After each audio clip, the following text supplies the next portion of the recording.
Hi, I'm David Znaidarsik, and I'm here to talk with you about scoring security vulnerabilities with CVSS version 3. CVSS stands for Common Vulnerability Scoring System. It's the only scoring system that's used by multiple companies. The version 3 scores started to appear about 12 months ago, and some organizations still use version 2, and some publish both 2 and 3 scores. There's 3 categories of metrics that comprise a single CVSS score. The base metrics that are independent of time and place, and they're subdivided into exploitability metrics, that is, how difficult is it to exploit this vulnerability, and impact metrics, that is, what is the consequence of an exploit. And we'll talk about direct consequences in a second. The second category is temporal metrics. Those adjustments that are made based on the current situation, like is there a workaround available? And then finally, environmental metrics, adjustments based on how the software or the hardware that is vulnerable is deployed. The goals of CVSS is to add objectivity over subjectivity to avoid arguments like the following: it's severe, no it's not. Yes, it is. It blends, at a minimum, 8 metrics to create this objectivity. Now, some metrics are themselves objective, and some metrics are subjective. An objective metric is, does the attacker need credentials? They either do or they don't. More subjective is the vulnerability easy to exploit? Well, you may get different answers from different people for that question. But the blend of at least these 8 metrics, even if some of them are subjective, create a much greater sense of objectivity than alternatives that we've seen in the past. And there's a focus on the direct impact of the vulnerability. If you consider chained impacts, if this happens, then if that leads to something else, which leads to something else, there's a danger that every vulnerability is going to be considered critical. Best practice of CVS is when you measure the impact of a vulnerability, you're measuring the direct impact. So who calculates CVSS scores? Well, anybody can calculate CVSS scores. 2 scores can give different scores. And as new things are learned, score can change. The base and the temporal scores are usually done by people who know the vulnerable component. People are knowledgeable about it. Usually the author of the software. However, there are examples of many CVSS scores that are calculated by the person who found the vulnerability, even though they may not be the author of the software. The environmental metrics are usually scored by someone who knows how that component is deployed in that particular environment. But again, sometimes environmental scores are calculated or discerned by, say, the owner of the software or the founder of the bug or the vulnerability, because they make certain assumptions about the environment. For the same vulnerability, the environmental metrics might be different for one customer versus another. This is based on the environment. There may be certain ways in which a customer deploys a particular piece of software that is different than another. The scores range from 10.0 to 0.0. 0.0 means it's not a vulnerability. 10.0 is the most critical. Now, there's different categories here that are listed in the CVSS specification: critical, high, medium, and low. The problem there is that those are just words associated with the scores. What matters is the actions that are associated with the score. So if there's an organization that takes certain action for scores between 7.5 and 10.0, well, the name associated with it, the fact that it might span these 2 categories here of critical and high, are not relevant. What's relevant is what one does with that score. There are online CVSS calculators.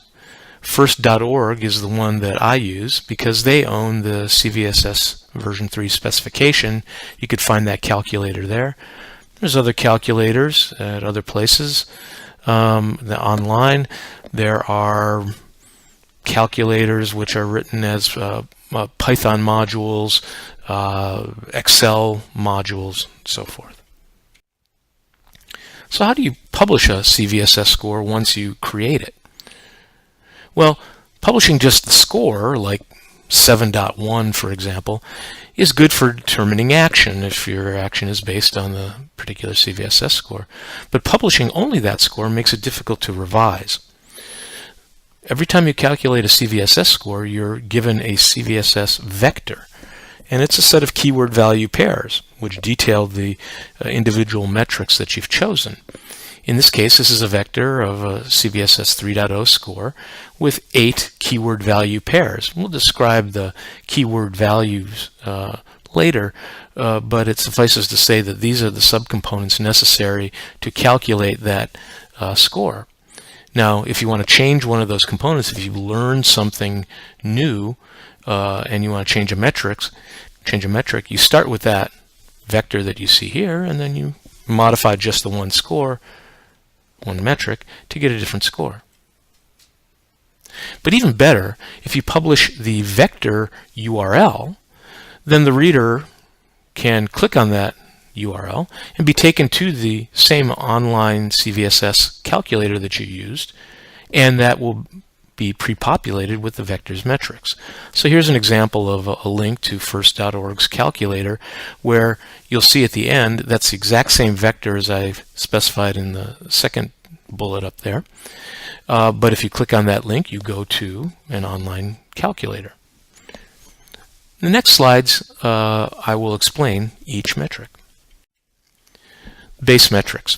Again, we talked about the exploitability and the impact, and we'll talk a little bit about scope. Exploitability metrics are the conditions before the attack occurs, and there's 4 of these metrics.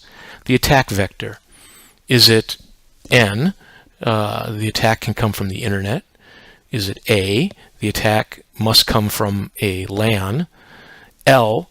The attack can only occur when the attacker is logged in locally to the vulnerable computer, or the computer with the vulnerable software on it. Or P, must the attacker actually have their hands on the vulnerable machine, either hands on the keyboard of the vulnerable machine or access to the switches on a given device. Next is attack complexity.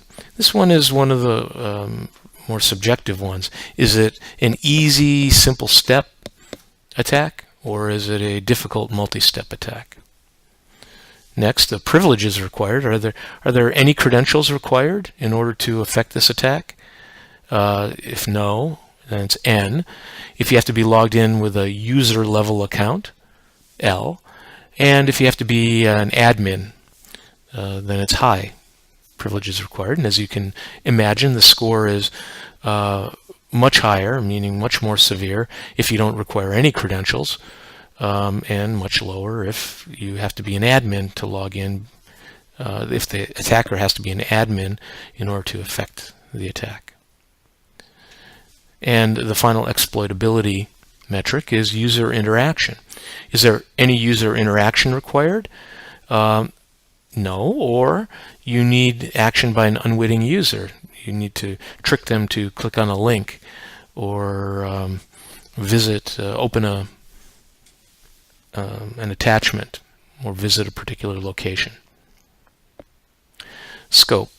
If the attack involves, if the attack itself elevates the privilege of the attacker, then the scope would be C. That's the score you would give it. If not, then you score it as U.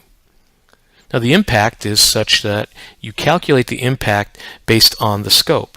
So if the attack has increased the scope, then when you answer these questions about confidentiality, integrity, and accessibility, you consider that larger scope. So confidentiality. Has any data been breached? No. Some. Or there's been a full data breach.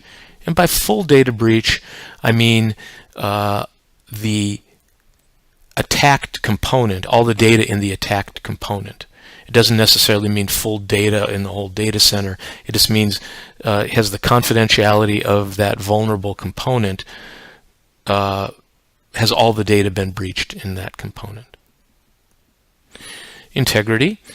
Are the results returned by that vulnerable component still reliable? Are some results unreliable, or is it completely unreliable? In other words, has the attacker been able to change how the vulnerable component responds to a query such that you can't rely on the results of that query? And finally, accessibility. Has there been any denial of service? Or can it result in any denial of service? No, or perhaps some intermittent denial of service, or full denial of service. And full denial of service can include the situation where, let's say, a malicious packet crashes a server.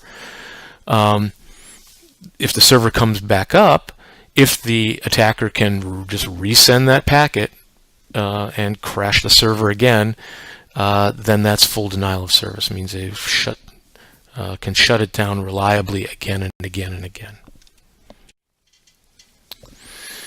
The temporal metrics. These can only lower the score or keep it the same. The score calculated from the base metrics that we saw on the previous slide assume the worst case. It assumes that the vulnerability has been reproduced. It will reliably cause the exploit. It is a widely known technique, and it's not fixed, and there's no workaround. So if all those are true, then the temporal metrics have no effect, because then that's the worst case, and that's already been assumed. But if any of these have not the case, if there's, for example, it's not a reliable technique that's widely known. If it's a reliable technique but not widely known, then it doesn't get the H score under exploit code maturity. It gets the F score. If it's just a proof of concept, if it's impractical or incomplete, then it gets the P score. If it's just theoretical, somebody's just saying this could happen and doesn't have any code to show it, then it's given a U. And if you have no knowledge of the technique, if you can't discern which one of these four other metrics are the case, then you just say X and you have no knowledge of it, and it won't affect the score. Same with remediation level. If you have no knowledge of a fix or a workaround, then it doesn't affect the score. But if it has been fixed or temporarily fixed or a workaround exists, then those metrics will reduce the overall score. And report confidence, somewhat related to exploit code maturity. But if you have little confidence in the validity of the report, it's just somebody out there that's taken a guess, then you would give that a U. If you haven't reproduced it, but you suspect that there's a validity to the report, then you give it an R. And then if it has been confirmed, meaning you've reproduced it, or someone who you believe is a reliable source says that they've reproduced it, then that's a C. For environmental metrics, there's two types of environmental metrics. One is metrics such as confidentiality, integrity, and accessibility requirements. We've seen those before in base metrics. But these environmental metrics are not a measure of the vulnerability's impact. It's a measure of the importance of the vulnerable component. And an example, which I have at the bottom, is let's say you have a corporate calendar that is protected by a piece of code. If that code is vulnerable such that the entire corporate calendar can be divulged to an unauthorized person, then the confidentiality has been fully breached. And that's why you'd get a C:H score. You'd give that in the base metrics. But the corporate calendar, it's not that important, low importance. So your confidentiality requirements in your organization are such that the breach of that corporate calendar is low.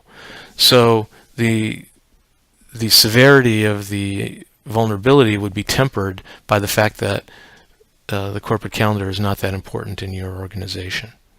So if the vulnerable component caused either a data breach or a loss of integrity or denial of service, the evaluation of these three is, well, how bad is that to this particular customer? You either don't know, or it's a limited effect, like the corporate calendar example, or it's a serious effect, or it's catastrophic. And these are the words used in the CVSS specification.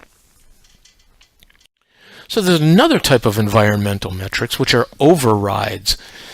So each base metric that we saw, the 8 base metrics above, can be overridden in the environment by an environmental metric.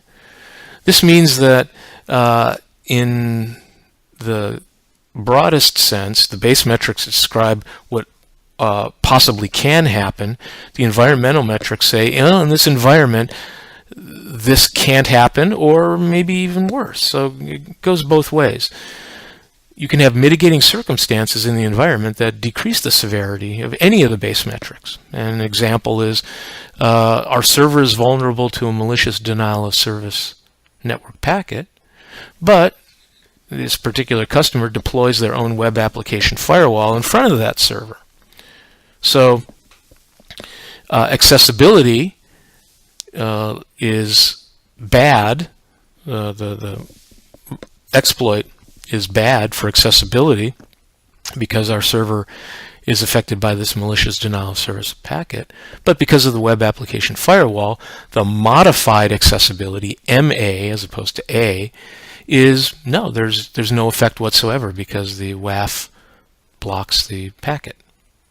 So that would decrease the severity of the accessibility-based metric. Now this is a little bit of the next one is a little bit of a contrived situation, but there could be unique situations in your environment where you can increase the severity of any base metric. So say a customer scripts the mouse and keyboard input to our client product in order to bypass user interaction, and the client and the attacker uses that script. Well, the base metric would be, hey, in its normal use, the user interaction is required in order to affect this exploit. But in this case, there is no user interaction because the script bypassed user interaction. And so for this particular customer, the MUI, modified user interaction, is none. There is none. And that will increase the score because it's higher score if you don't require user interaction. So for all of these 8 environmental overrides that correspond to the base metrics, you can specify X if the environmental factor doesn't change the base metric. Now, you can specify the environmental metric to be the same as the base metric. In this case, you could say there was a requirement for user interaction, and in my environment there still is a requirement for user interaction, and you could say UI:R and MUI:R, but that would only confuse the customer, so confuse the reader of the vector. So I recommend that if that's the case, you just specify X, which tells everyone the environment did not change this base metric. And my final slide is, what is the final score? The environmental score is the final score. If you look at CVSS calculator on first.org, it shows all 3 scores. There's a base score, a temporal score, and an environmental score, and it all shows them with the same emphasis, same color, same boldness.